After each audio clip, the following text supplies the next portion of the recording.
Mobile चलाते हैं, Google का समय है, 5G का समय है। आप एंड्रॉयड मोबाइल में सर्च करके दे सकते हैं कि सबसे पहला व्यक्ति कौन है। इस विषय को आप समझना चाहते हैं तो आप गूगल में भी सर्च करके देख सकते हैं। पहला व्यक्ति आदम दिखाएगा आपको। लेकिन आदम और हवा ने ही परमेश्वर के विरोध में परमेश्वर के आज्ञा का उल्लंघन किया था और उन्हीं के आज्ञा का उल्लंघन के कारण वो संसार में पाप प्रवेश किया और हर मनुष्य का जन्म उसी पाप स्वभाव में लेकर होता रहा। और हम भी मानव जात हर संसार, हर देश के, हर भाषा के, हर रंग और रूप के, हम जो भी भाषा या जो भी जात के क्यों ना हो, लेकिन हम मानव जात हैं। इसीलिए बाइबल बताती है, परमेश्वर का वचन बताता है कि हम सभी मनुष्य पाप के बस के लोग हैं और हम में पाप है। इसीलिए बाइबल बताती है रोमी 3 अध्याय का 10 और 11 पद में कि कोई धर्मी नहीं है, एक भी नहीं है। और इसी का 23 पद में बताता है कि मनुष्य परमेश्वर का महिमा से रहित हुआ है पापों के कारण बस। ये हमारे भाई पढ़ के सुनाएंगे।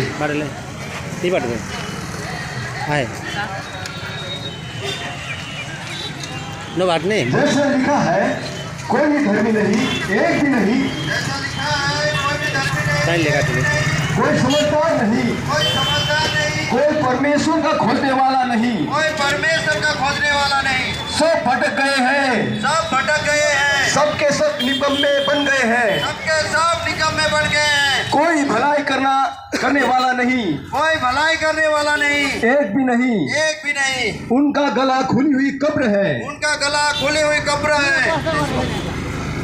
इसलिए कि सबने पाप किया है क्योंकि सबने पाप किया है और परमेश्वर की महिमा से रहित है। और परमेश्वर की महिमा से रहित है। इसी महिमा को मनुष्य ने, सभी मनुष्य जात ने परमेश्वर का महिमा को खो दिया था। इसी महिमा को अगर आप दोबारा पाना चाहते हैं, इसी पाप की वजह से मनुष्य को पाप का दंड दिया जाएगा। क्योंकि बाइबल में लिखा है रोमी 6 अध्याय का 23 पद में कि पाप की मजदूरी मृत्यु है। इस मृत्यु से आप बचना चाहते हैं तो आज इस क्रिसमस के अवसर पर आपके लिए एक सुसंदेश आपके अपने बाजार बानरहाट बाजार पर सुनाया जा रहा है। प्रभु यीशु ख्रीस्त के द्वारा आप अपने पापों के द्वारा मुक्त हो सकते हैं। आप अपने पापों की क्षमा पा सकते हैं। आप मृत्यु के पश्चात आपकी आत्मा स्वर्ग पहुंच सकती है। लेकिन इसके लिए आपको अपने पापों को मानना जरूरी है, पश्चाताप करना जरूरी है। इसलिए बाइबल में बताती है कि मन फिराओ क्योंकि स्वर्ग का राज्य निकट है। क्योंकि स्वर्ग का राज निकट है। क्या आप स्वर्ग जाना चाहते हैं? मृत्यु के पश्चात आपकी आत्मा स्वर्ग में पहुंचे, आप ये चाहते हैं तो आपको आज अपने पापों को मानना पड़ेगा, पश्चाताप करना पड़ेगा। फिर अपने उद्धारकर्ता जो प्रभु यीशु ख्रीस्त 2024 वर्ष पहले इस संसार में उद्धारकर्ता के रूप में इस संसार में आए थे, इसी प्रभु यीशु ख्रीस्त को अगर आप अपने मनों से विश्वास करते हैं कि प्रभु यीशु ख्रीस्त मेरे पापों के लिए संसार में आए थे, प्रभु यीशु ख्रीस्त मनुष्य जाति के पाप के कारण अपने आप को कलवरी क्रूस पर बलिदान कर दिया था। उसी के बलिदान के लहू के द्वारा हमारे पापों की शुद्धिकरण होती है और उसी शुद्धिकरण द्वारा हम परमेश्वर के राज्य में पहुंच सकते हैं। ये आपको आपके बाजार में, आपके बानरहाट बाजार में हमने ये सुसमाचार सुनाया। इसीलिए हम क्रिसमस मनाते हैं, क्रिसमस मना रहे हैं सारा संसार में। लेकिन इस विषय को अगर आप नहीं समझेंगे तो आप धोखा में हैं। इसलिए आप समझिए, इस विषय को जानिए।